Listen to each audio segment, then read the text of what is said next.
After losing his single-parent mother at 18 years old, Jimmy was left with no other family but his little sister Susan. However, after coming across a picture of his neighbor in some of his mother's old stuff, he discovered an integral part of his family he never dreamed he'd know. Before we continue, please take some time to subscribe to Dailydose, like and share this video with your friends. It might brighten their day and inspire them to do good. Also keep watching because an important lesson awaits at the end of the video. Jimmy was the son of a single mother who raised him to be kind. His mother, Lily, had raised Jimmy and his sister, Susan, alone. Lily worked a minimum wage job, so she struggled to put food on the table for her children. However, Jimmy got a scholarship at a prestigious school in another state, which made things a little easier for Lily. Lily was incredibly proud of her son. Jimmy loved his mother and had always wanted to help her, so he worked tirelessly to secure his scholarship. One day, when Jimmy was only 18 years old, his mother suddenly passed away from an unknown illness.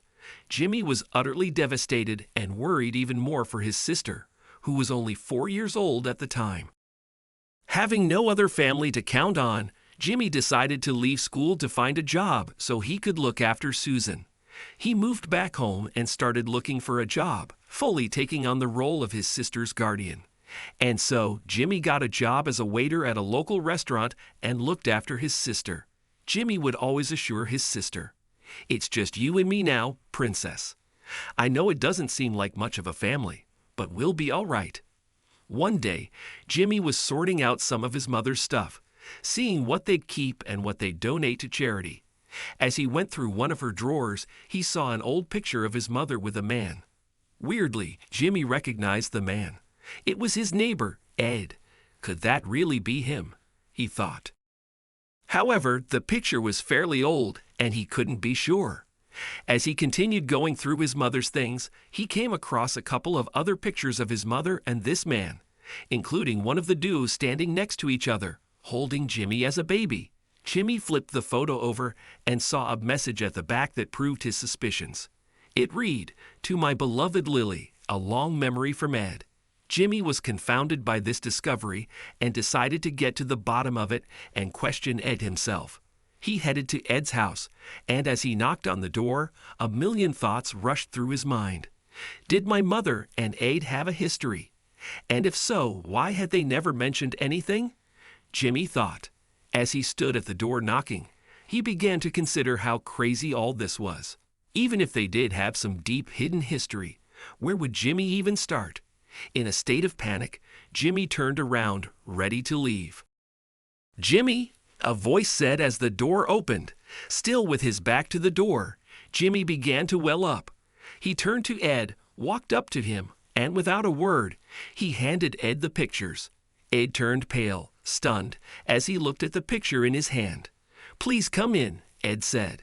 "It's time you learned the whole truth." Ed made coffee in the kitchen while Jimmy anxiously sat at the dining room table, wondering what the man had to say. He remembered his sister Susan mentioning that he had been around at the house while Jimmy was at school, but he didn't think much of it at the time. But now, here were these pictures, and judging from Ed's reaction, he definitely had a story to tell. As Ed approached him with the coffee, Jimmy began to regret coming to confront him. I have to go. I shouldn't have come here," Jimmy said, readying to leave. "No, Jimmy, please. It's time we talk," Ed insisted. "I can't," Jimmy said, heading for the door. "I'm your father, Jimmy. I'm you and Susan's father. That was a picture taken shortly after your birth. It's time you learned the whole truth," Ed confessed. Jimmy could not believe what he was hearing. He felt as if his knees were about to give up on him. He reached for the nearest chair and sat down as Ed brought him his coffee, pulling a chair for himself from the dining room table. "I'm sorry you had to find out like this. After your birth, your mother and I broke up because our relationship got ugly.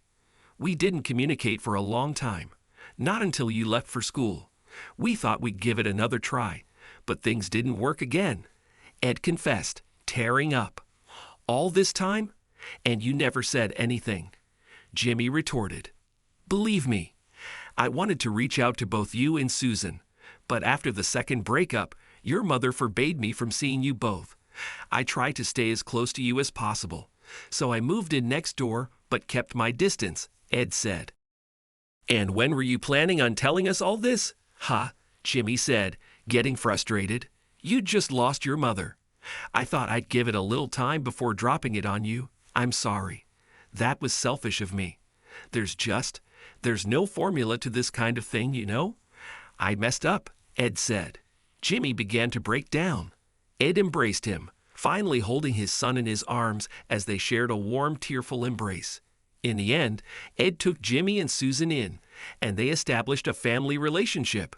Ed was very sorry that he had never before taken part in the lives of his children. His life was finally complete, and they were a family again.